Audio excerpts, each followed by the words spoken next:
Good evening from New York. The nation's biggest airplane manufacturer, Boeing, has bet its future on a revolutionary new airliner. It's become the fastest selling airplane in Boeing history. And within less than a year, passengers will be flying on what the company calls the Dreamliner. But a former Boeing engineer, as well as some senior engineers inside the company, say this plane is being rushed to market and could be unsafe to fly. Ladies and gentlemen, your 787 Dreamliner. In July, amidst much anticipation and fanfare, Boeing rolled out the 787 Dreamliner. The event was broadcast around the world in 9 languages. The demand is so strong that if you ordered a 787 today for no less than $146 million, you would have to wait 7 years for delivery. When you strip away the paint, the 787 looks like no other commercial airliner coming off the assembly line anywhere.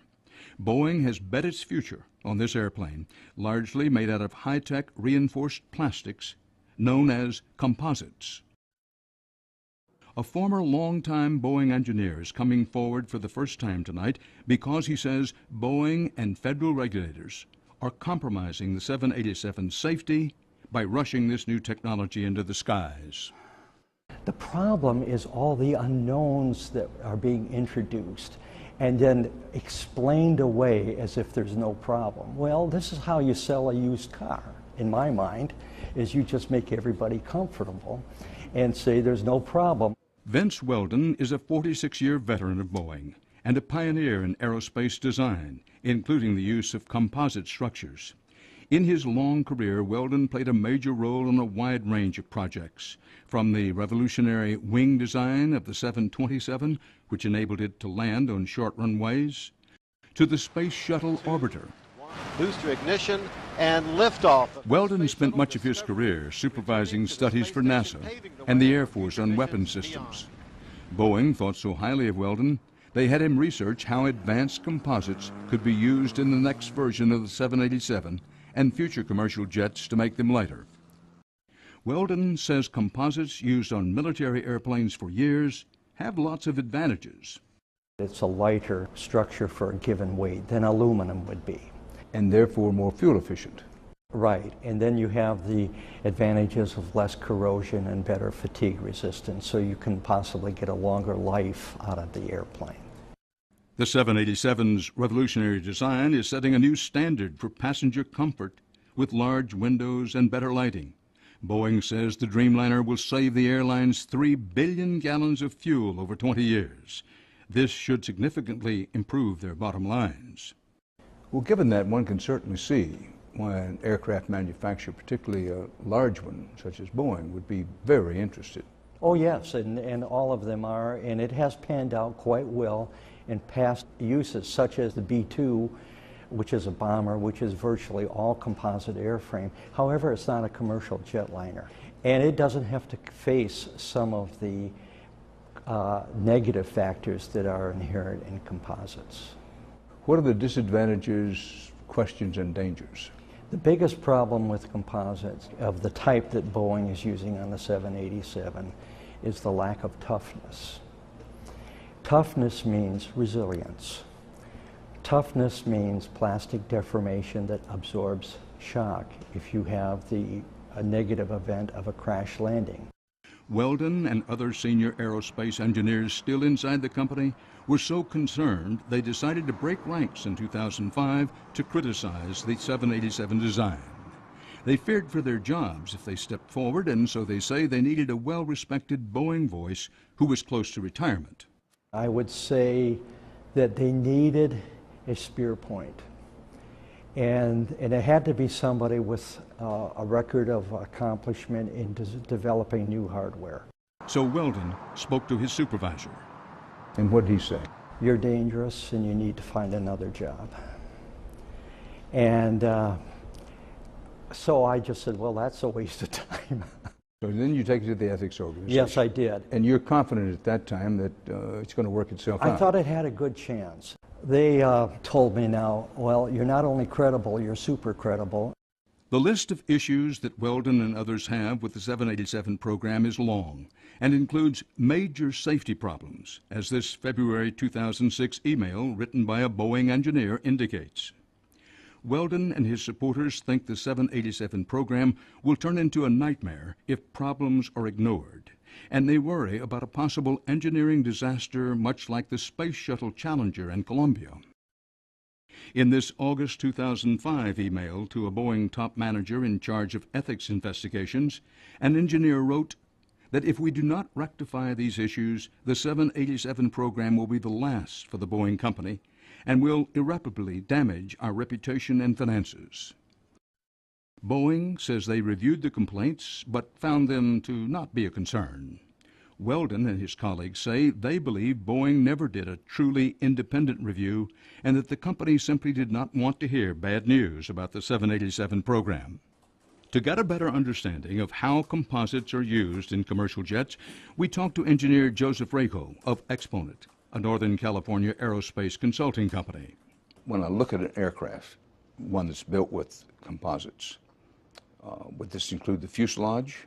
Yes, absolutely. Most of the very light jets that are coming out on the market use composites heavily for the fuselage. The 787 uses composites heavily for the fuselage. The skin of the Boeing 787 is about 100% composite structure. And the fact that the 787 has a composite fuselage or body makes the 787 lighter than an aluminum plane. In airliners, we're always trying to save weight to increase fuel efficiency, to increase payload, to increase the number of passengers that we can carry. Composites do not corrode in the way that aluminum does, so you can have a more humid environment in the cabin so that when you land at your destination, you aren't all dried out and dehydrated. Last year, Rako co-wrote a paper that looked at composites in aircraft accidents. One thing that is interesting about the difference between metals and composites is that metals are a ductile material. What does that mean? A ductile material is a material that deforms permanently before it breaks.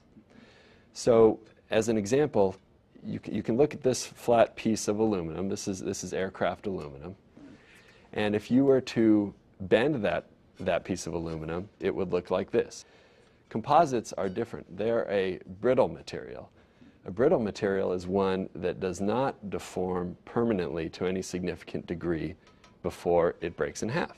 So if you look at these two pieces of composite, they were actually at one time one flat piece of composite. Mm-hmm. And what I had done was I bent it until it broke. And you can look at it now and see that there is really no obvious indication that it was bent. For Weldon, the brittle nature of the graphite and epoxy composite used in the 787 could mean trouble if the airplane crash lands. To illustrate his concerns, Weldon has called the attention of regulators to the 2005 crash of a European-made Airbus in Toronto, Canada. That plane came in bad weather. It hit long on the runway. It overran the runway and went into a ravine that was about 30 feet deep. Now, when that thing first impacted the ground and it crumpled the fuselage, the aluminum fuselage was bent, but it was intact. Weldon says that gave the 309 passengers and crew enough time to escape the smoldering plane just before fire engulfed the entire fuselage. With a composite airframe, the fuselage would not crumple, it would shatter. Okay, and then when the plane nosed over into the ravine, that shatter hole would be there for the fire that's going into the airplane. So instead of everyone getting out, a far less positive result, in fact, a tragic result, at some level would have occurred. People say, well, you know, if you're in a plane crash, you're going to die, and when your time's up, your time's up. People believe that. It is absolutely false.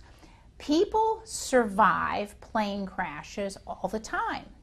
Mary Schiavo is an aviation lawyer and former Inspector General of the Department of Transportation, which oversees the Federal Aviation Administration, which is supposed to be the nation's aviation watchdog. One of the things that you have to do now, if you're going to build a new airplane, is you have to meet certain survivability levels and impact levels.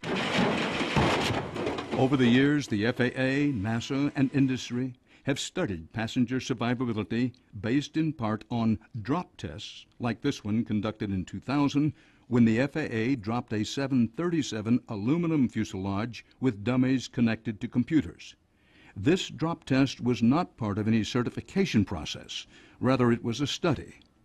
From these kinds of tests, the industry learned how to make aluminum airplanes more survivable or crash-worthy. You have to be able to have a crash-worthiness standard of 30 feet per second. And the metal planes, by and large, are supposed to meet that and do meet that, and you're supposed to be able to survive that kind of a plane crash. And that's very important because people do. But the verdict is out for some like Weldon on whether the 787 is as crash-worthy as an aluminum plane. They're not doing anything close to the thoroughness of the drop test that they did in 2000. They're not doing that for the 787. Basically, I believe, because if you can't stand the answer, don't ask the question. But Boeing, which declined our repeated requests for an on-camera interview, wrote us that they were asking the question by doing tests to make sure the 787 has the same or better survivability as a similarly sized aluminum airplane. They say they have conducted simulations and actual drop tests of a portion of the 787 to prove the crashworthiness of this new passenger airliner. The company would not share the details of those tests with us, saying they were proprietary. Since Weldon felt Boeing wouldn't listen, he presented his concerns to the FAA, which was already experiencing a learning curve when it came to composites. The FAA has admitted recently, only within the last couple months, that there's a lot about composites that they don't understand. And if the FAA doesn't understand it, then neither does Boeing. The FAA proposed new guidelines designed to ensure that the 787 is as crashworthy and fire-resistant as aluminum planes. Boeing says they will comply with the FAA's guidelines. Weldon is so worried that he wrote this letter to the FAA saying that the rules don't go far enough and that it will be very difficult for Boeing to make the 787 as crashworthy as an aluminum plane. Let's assume that we use some special devices that Boeing has been looking at to improve the crashworthiness of the current design. And what that is to put some what we call snubbers underneath the cargo floor. Now that will provide some limited amount of improved shock absorbing capability. It's relatively unproven, but it's a Band-Aid. It's nothing close to the potential of metal frames. Airbus, based in Europe, just announced that they will be manufacturing their answer to the Dreamliner, the Airbus A350, with a composite design for the fuselage. Airbus considered including an aluminum fuselage frame for the airplane, but not everyone was pleased with that. According to Schiavo, the airlines were not happy about the extra weight from the aluminum. Airlines complain to Airbus that they're adding weight and they want the lighter composites because it's cheaper. So it comes down to money, and that in the airline world, that's first. That's on the list, number one. Another cause for concern with composites, says Weldon, is fire. Let's talk about combustibility, the fire danger. Yeah, well, let's compare it to aluminum. Aluminum reflects heat away. Now you'll see many pictures of the aftermath of a crash with an aluminum airliner, and you'll see a lot of the hull isn't there anymore. You can see where it melted. But the people were long gone before that in general. It's going to be a much different situation with a composite airliner. If the bottom of the airplane is shattered due to the crash landing, there's an open hole for the fire to get directly into it. The smoke from burning composites fabricated out of graphite and epoxy is so toxic that the FAA has already effectively banned it inside airplanes currently in service. Although the exterior of the 787 is made from this type of composite, in an email, Boeing says that they do not have any indications of adverse toxicity associated with the use of composites on the new 787. And then there is the issue of lightning. Airliners are subject to lightning strike, and in fact, on average, they're hit 1 or 2 times a year. I've actually been on a severe lightning strike flight in which the passengers were screaming. And I was one of those who helped to calm them down, because I said that the airplanes are designed to disperse the electricity, and don't worry about it, we're going to be fine. But composite materials, as engineers and aviation experts know, have a record of poor conductivity. They're plastic, and so there is nothing to direct the lightning around the wing, which is the fuel tank, or even the center fuel tank, rather than into it. And so the issue is, well, what are you going to do to direct the lightning around it rather than into the structure where it will cause a disaster? To deal with the lightning problem, Boeing is, among other things, embedding copper alloy mesh inside the airplane's surface to disperse lightning strikes. But copper alloy has problems of its own. Some engineers, like Weldon, are concerned that the vast temperature difference on the ground and at high altitude will cause the metal mesh to expand and contract so much that it will damage the composite structure. Even more troublesome is a lightning strike potentially damaging a metal fastener in a vulnerable place like the wing, setting the stage for the fastener to fail. Boeing says it believes special coating on the fasteners will protect the airplane in a lightning strike. The FAA says that before the 787 will fly, Boeing needs to prove that the chance of lightning sparking a fuel tank explosion in flight is less than 1 in a billion. In a statement provided by Boeing, they say that with each new generation airplane, quote, "We work diligently to ensure we create designs that enhance the safety of our products," end of quote. Composites are the future, says Rayco, and Boeing, he says, will eventually get it right, continuing, he believes, its remarkable safety record. I'm excited to ride on the 787, and I'm excited to fly in composite aircraft. You wouldn't have any personal concerns about walking aboard and flying transoceanic in it? Not at all. The first 787s are scheduled to be delivered in May 2008 to Japan's All Nippon Airways.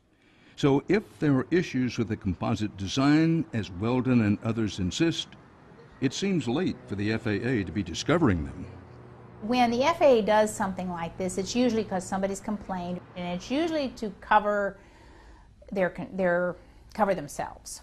And that's not bad. If the FAA has been made aware of a situation and now they're going to step in and require something, good. They should. But aviation expert Chiavo says the FAA doesn't often challenge the powerful aviation giant. That may be due in part to the revolving door that swings between the FAA and Boeing. The revolving door between the FAA and Boeing is in good health. There is no permanent restriction on moving between the industry and the FAA for employment. And it is not unusual at all to see someone either take an early retirement or simply leave the FAA and go to work in the industry that they used to regulate. In November, outgoing FAA Chief Marion Blakey will become the top lobbyist for the Aerospace Industries Association, whose biggest member is Boeing.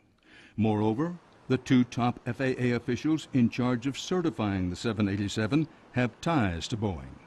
Ali Barami worked for McDonnell Douglas, an aircraft manufacturer that merged with Boeing in 1997, and John Hickey worked for Boeing before joining the FAA in 1990. The FAA declined to do an on-camera interview with us, saying that if the 787's new technology doesn't meet the safety standards already established, then the plane won't fly. As for Weldon, he says at the time of his complaints, Boeing assigned a special investigator to the case. Do we know what it finally concluded? Well, I was told what the findings were. They made that assumption that crashworthiness is material independent, which is patently absurd. The ethics investigators transferred the complaint to a technical review committee, says Weldon. I found out by late in 2005 that nothing had changed. In fact, their focus had been on changing the requirements rather than doing anything about my allegations. In other words, the design wasn't changed at all. In 2006, Weldon was fired for allegedly making threatening and inappropriate remarks about a colleague. Weldon says he was fired because he would not stop criticizing the composite design of the 787. Even after all he says he's endured, Weldon still considers himself a Boeing man. I love the company. They're paying for my retirement. I'm concerned about Boeing's long-term success, not for any perceived short-term stock advantages, bonuses, and things like that. Weldon says he decided to sit down for this interview because he and others inside Boeing continue to be concerned about the safety of the 787 design. Boeing is way down the pike, of course, now having had the rollout, and we need to deliver by May of 2008 in order to stay on schedule. And to let this thing go on for this length of time, it's just practically unbelievable to me.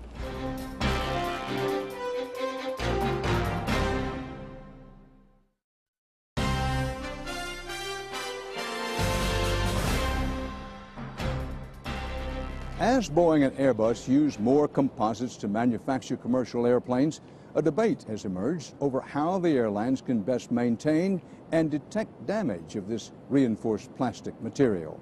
Airplane makers say visual inspections are sufficient to detect any serious damage.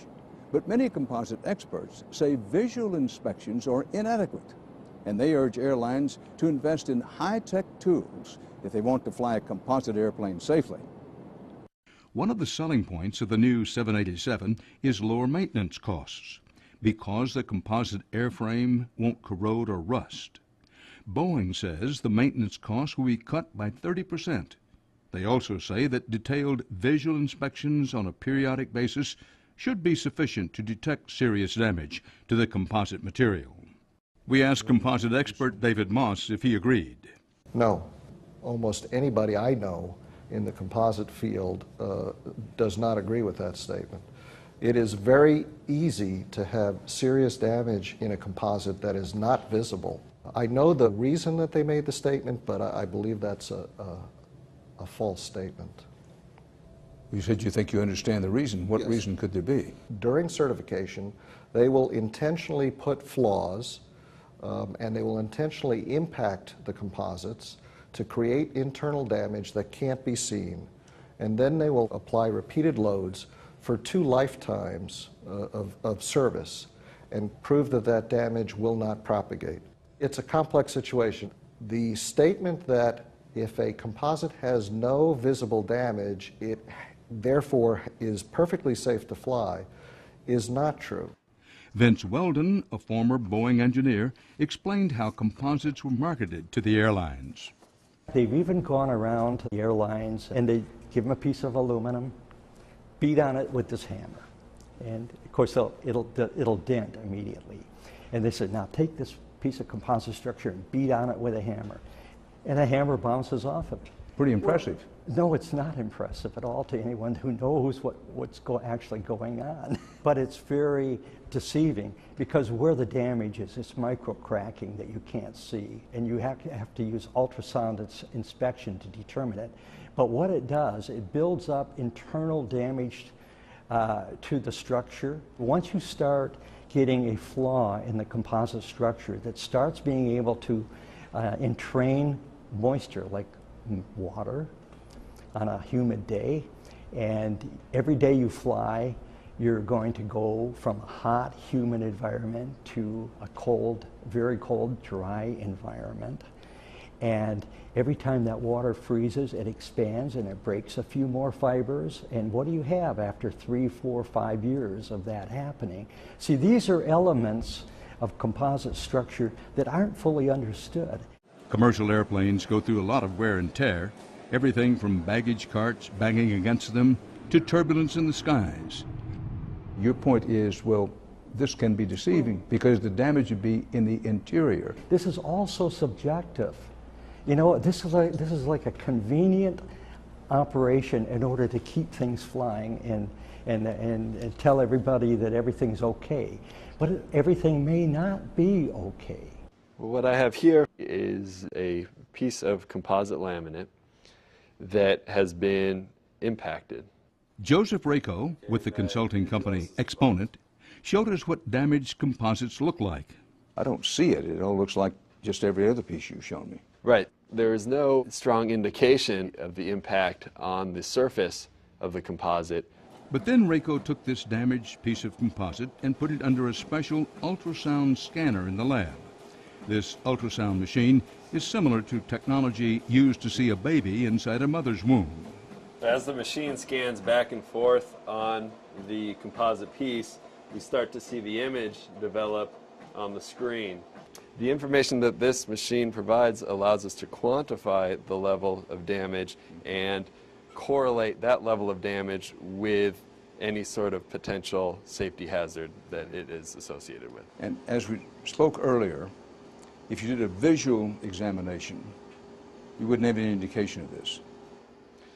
If you remember when we looked at the piece, there was not this level of indication of damage on the surface. It wasn't until we put the piece into the machine that we were able to see what sort of damage lies under the surface. At a time when manufacturers and airlines are trying to cut back on costs, this new technology is not cheap. Just one of the Sonoscan machines costs about $150,000. Moss advocates the use of inspection tools like tap tests, ultrasound, shearography, and embedded sensors to help detect damaged composites, especially when a composite part has a history of trouble.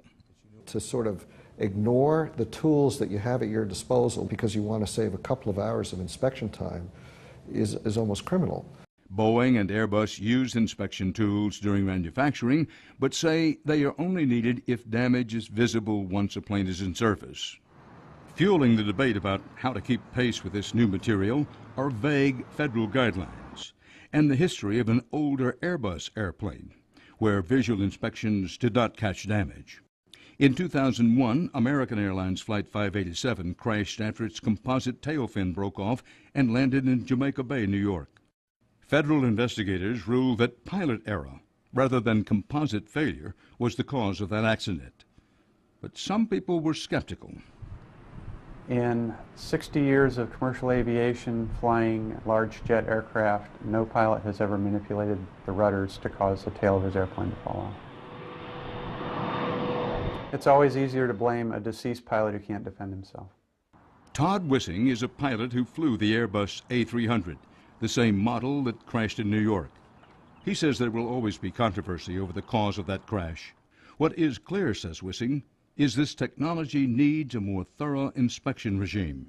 After 587, we started paying attention to the way that the inspections were occurring on these composite materials. What struck us was that these were 21st century materials. We think that you should use sophisticated 21st century methods to inspect them that can find the damage.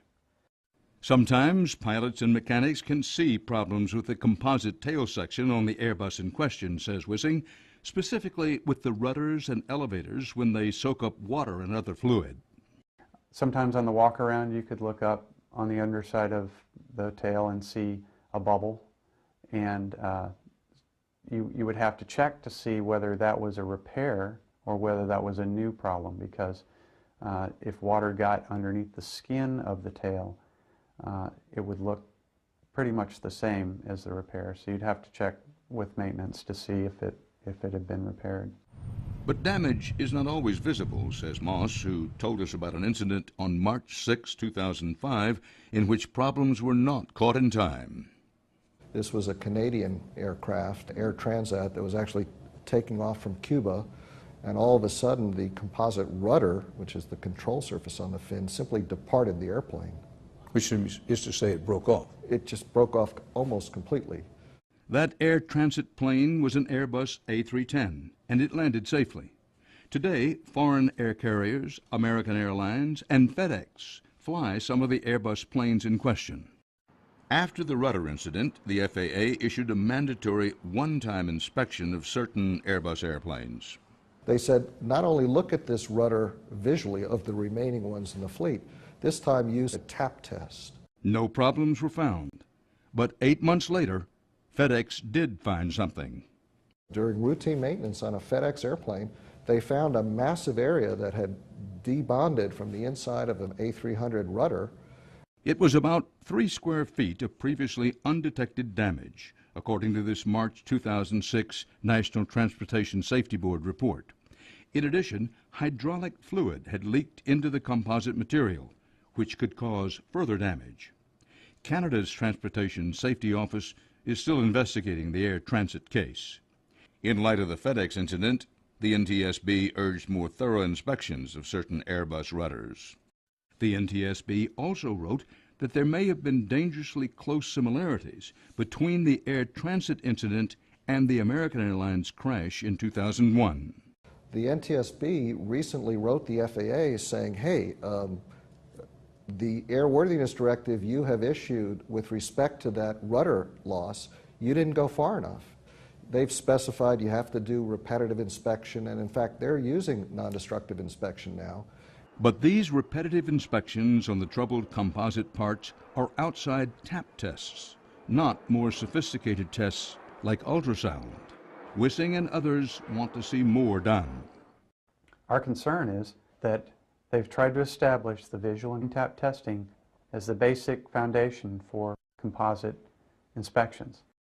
We're not catching the damage that's occurring. If that were good enough, we'd catch it early and consistently. We're not. But that may be changing as airplanes are made with more composites.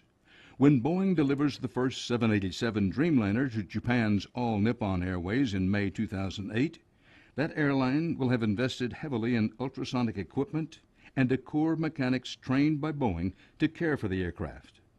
So it seems 21st century inspection methods are on the way to some airlines. And for Wissing, who in 2002 stopped flying the troubled Airbus airplane